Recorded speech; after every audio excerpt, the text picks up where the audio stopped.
warahmatullahi wabarakatuh. Kami dari kelompok 7 akan mempresentasikan tugas KMM KTD dengan tema kepemimpinan. Perkenalkan, nama saya Mulya Diansa, saya sebagai pemateri. Perkenalkan, nama saya Malbuga Hayati, saya sebagai penanya. Perkenalkan, saya Ahmad Syifa sebagai penanya. Perkenalkan, nama saya Aditya Pitasari, saya sebagai penanya. Perkenalkan, nama saya Pinang Fitri Oleh Mahesa sebagai moderator. Perkenalkan, nama saya Munadira sebagai MC. Perkenalkan, nama saya Nafasa Senjauda sebagai penanya. Perkenalkan, Budiono Siregar. Cita-cita saya Sekdes, Kepala Desa. kapal laut. Perkenalkan, nama saya Dita Putri Rizky sebagai kameramen. Perkenalkan, nama saya Ahmad Mariza Bahrudin sebagai editor. Assalamualaikum warahmatullahi wabarakatuh. Waalaikumsalam warahmatullahi wabarakatuh. Selamat malam, salam sejahtera untuk kita semua. Untuk kita semua. Yang saya cintai dan saya banggakan, Korkel serta teman-teman tercinta. Alhamdulillah, bersyukur kita panjatkan karena berkat rahmatnya kita masih bisa berkumpul untuk bersama-sama menimba ilmu dari narasumber yang luar biasa meski harus dilaksanakan secara online. Semoga kita tetap keadaan sehat walafiat. Sebelum memulai acara, perkenalkan, nama saya Wina Jiro selaku MC untuk acara ini. Saya akan membacakan susunan acara. Yang pertama, pembukaan. Yang kedua, pemaparan materi serta diskusi dan tanya jawab. Yang ketiga, penutup. Memasuki agenda selanjutnya yaitu pembukaan. Mari kita buka acara ini dengan bacaan basmalah. Bismillahirrahmanirrahim. Untuk selanjutnya yakni pemaparan materi yang akan disampaikan oleh Ananda Rio Ardiansa serta dimoderatori oleh Ananda Fikrikan. Dipersilakan. Assalamualaikum warahmatullahi wabarakatuh. Waalaikumsalam warahmatullahi wabarakatuh. Selamat malam, Korkel dan teman-teman yang berbahagia. Pertama, mari kita panjatkan puji dan syukur atas kehadirat Allah yang Maha Esa yang telah memberi kita kesempatan untuk bertemu dan juga diberi keselamatan serta kesehatan hingga dapat berkumpul di ruangan ini. Saya Pinkan selaku moderator akan membimbing acara pada malam hari ini. Yang mana pada acara malam ini adalah penyampaian materi kepemimpinan. Adapun presentator kelompok Sunan Kalijaga adalah Ananda Mulya Ardiansa. Baik, untuk penyampaian materi yang akan disampaikan oleh Mulya Ardiansa kepada Ananda, dipersilakan. Kali ini saya akan mempresentasikan materi yang bertema leadership atau kepemimpinan. Apakah pemimpin itu? Apakah sama dengan kepemimpinan? Mari kita bahas. Pengertian pemimpin. Menurut Suradinata, ia berpendapat bahwa pemimpin adalah orang yang memimpin kelompok 2 orang atau lebih, baik organisasi maupun keluarga. Sedangkan pengertian kepemimpinan yaitu gaya atau seni seseorang untuk mempengaruhi orang lain sehingga orang tersebut mau bekerja sama untuk mencapai tujuan tertentu. Dalam artian singkat, kepemimpinan yaitu cara seorang pemimpin dalam mengarahkan para pengikutnya untuk mencapai tujuan tertentu. Konsep pemimpin atau khalifah. Dalam Islam, konsep manusia sebagai khalifah berasal dari Al-Quran, kitab suci umat Islam. Ayat yang sering dikutip untuk mendukung konsep ini adalah surah Al-Baqarah, di mana Allah menyatakan, "Dan ingatlah ketika Tuhanmu berfirman kepada para malaikat, sesungguhnya aku hendak menjadikan seorang khalifah di muka bumi." Mereka berkata, "Mengapa engkau hendak menjadikan khalifah di bumi itu orang yang akan membuat kerusakan padanya dan menumpahkan darah? Padahal kami senantiasa bertasbih dengan memuji engkau dan mensucikan engkau." Allah berfirman, "Sesungguhnya aku mengetahui apa yang tidak kamu ketahui."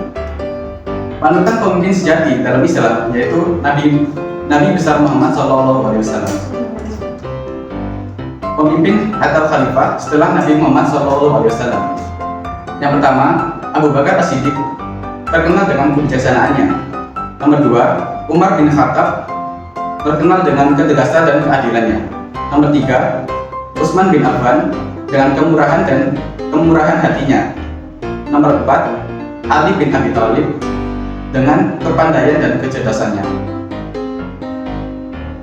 Pemimpin atau leader. Berikut ini ada beberapa poin penting yang bisa dijadikan pegangan dalam kepemimpinan. Yang pertama, loyal. Seorang pemimpin harus mampu membangkitkan loyalitas rekan kerjanya dan memberikan loyalitasnya dalam kebaikan. Yang kedua, edukasi. Seorang pemimpin mampu untuk mengedukasi rekan-rekannya dan mewariskan pada rekan-rekannya. Nomor 3, masukan. Memberikan saran dan nasihat dari permasalahan yang ada. Nomor 4, disiplin. Memberikan keteladanan dalam berdisiplin dan menegakkan kedisiplinan dalam setiap aktivitasnya. Gaya kepemimpinan. Yang pertama, gaya kepemimpinan otoriter. Pemimpin yang menganggap bahwa organisasi atau tim yang dipimpin adalah milik dia secara mutlak. Kedua, gaya kepemimpinan demokratis. Gaya kepemimpinan di mana pemimpin selalu bersedia menerima dan menghargai saran-saran, pendapat, dan nasihat dari staf dan bawahan melalui forum. Nomor 3, gaya kepemimpinan bebas. Pemimpin bebas adalah sosok pemimpin yang memberikan kebebasan yang besar kepada setiap orang yang dipimpinnya, baik dalam melakukan pekerjaan ataupun dalam pengambilan keputusan penting sekalipun. Nomor 4, gaya kepemimpinan campuran. Gaya campuran ini adalah gabungan dari ketiga gaya yang di atas, yaitu gaya otoriter, gaya demokratis, dan gaya bebas. Kita telah mengenal siapa itu Ki Hajar Dewantara. 3 prinsip dasar kepemimpinan menurut Ki Hajar Dewantara. Yang pertama, ingarso sumpulojo. Seseorang yang berada di garis depan atau seorang pemimpin harus bisa memberi contoh kepada para anggotanya. Yang kedua, ingmatjo mangunkarso. Seorang leader harus mampu menempatkan diri di tengah-tengah followernya sebagai pemberi semangat, motivasi, dan stimulus agar follower dapat mencapai kinerja yang lebih baik. Nomor 3, tuturi handayani. Seorang leader tidak hanya harus memberikan dorongan, namun juga memberikan arahan untuk kemajuan organisasi. Mengapa leadership itu penting? Kepemimpinan merupakan hal penting dalam suatu organisasi, sebab kepemimpinan adalah salah satu kunci vital keberhasilan tujuan organisasi dapat tercapai.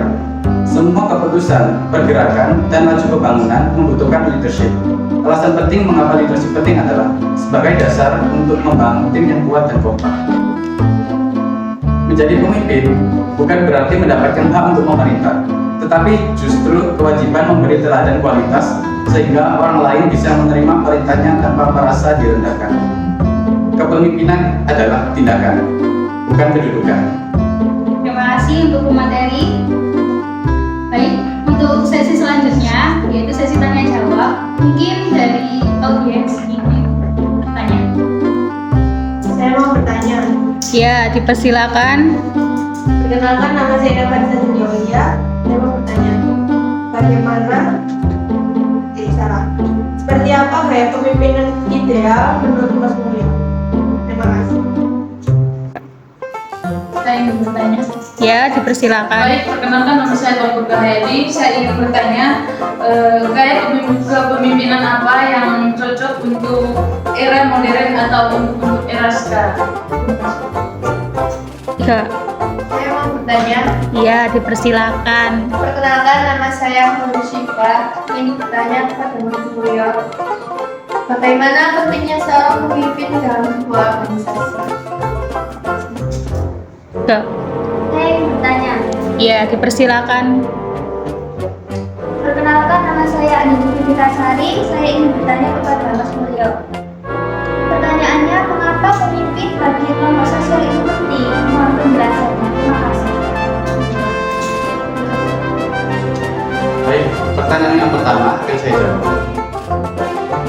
Gaya kepemimpinan yang ideal menurut saya adalah pemimpin yang ideal adalah pemimpin yang tahu bagaimana cara mengapresiasi anggota tim.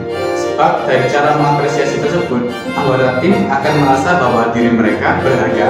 Jika begitu, respect para anggota akan didapatkan oleh pemimpin. Untuk pertanyaan yang kedua, gaya kepemimpinan yang sangat cocok dengan kaum milenial dan juga generasi Z, seperti gaya kepemimpinan adaptif. kepemimpinan suportif dan gaya kepemimpinan apresiatif. Gaya kepemimpinan adaptif adalah gaya kepemimpinan yang dapat menyesuaikan diri dengan berbagai kondisi dan situasi. Pertanyaan yang ketiga, pentingnya seorang pemimpin dalam sebuah organisasi. Kepemimpinan merupakan hal penting dalam suatu organisasi sebab kepemimpinan adalah salah satu kunci vital keberhasilan organisasi dapat dicapai. Semua keputusan, pergerakan, dan laju pembangunan membutuhkan leadership. Alasan penting mengapa leadership penting adalah sebagai dasar untuk membangun tim yang kuat. Dengan begitu, kepemimpinan sangat dibutuhkan. Pertanyaan yang keempat, mengapa pemimpin bagi kelompok sosial itu penting? Dengan adanya leadership, tujuan kelompok serta mengatur arah gerak kelompok lebih jelas dan sesuai. Jika tidak adanya leadership, maka satu sama lain tidak ada yang menangani.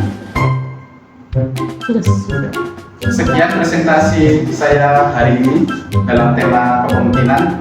Saya akhiri, wassalamualaikum warahmatullahi wabarakatuh. Baik, dari penjelasan materi yang disampaikan Mas Mulyo tadi, kita bisa menarik kesimpulan bahwasanya kepemimpinan adalah kemampuan seseorang untuk memimpin dan memotivasi orang lain untuk mencapai tujuan bersama. Ini melibatkan keterampilan seperti komunikasi efektif, pengambilan keputusan, dan kemampuan untuk membangun hubungan yang kuat. Kepemimpinan bukan hanya tentang jabatan, tetapi juga tentang pengaruh positif dan inspiratif yang dapat memimpin tim menuju kesuksesan. Presentasi selesai, saya selaku moderator mengucapkan banyak terima kasih, dan selanjutnya saya serahkan kembali ke MC. Terima kasih atas pemaparan dan diskusi yang luar biasa sehingga kita bisa mendapatkan banyak hal untuk diaplikasikan dalam kehidupan sehari-hari. Sebelum mengakhiri acara ini, mari kita tutup acara ini dengan bacaan Alhamdulillah. Terima kasih banyak kepada narasumber dan moderator serta para peserta yang telah menyimak acara dari awal sampai akhir. Saya sebagai MC mengucapkan terima kasih dan mohon maaf. Sekian, wassalamualaikum warahmatullahi wabarakatuh. Saya wassalamualaikum bro.